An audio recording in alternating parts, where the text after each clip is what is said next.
Hello everyone, how are you doing? This is MD Tech here with another quick tutorial. In today's tutorial, I'm going to show you guys how to turn off or delete the trending search feature on your Android smartphone.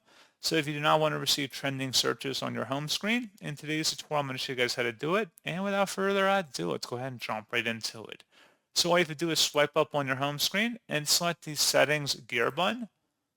And then you want to scroll down and select the Google tile. So go ahead and select Google.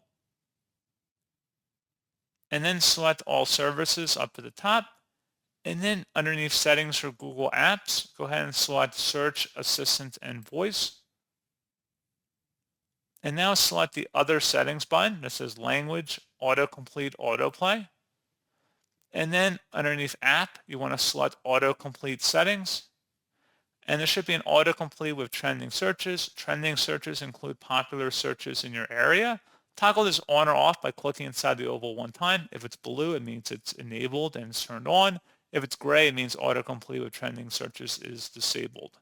So pretty straightforward process on that, guys. And as always, thank you for watching this brief tutorial.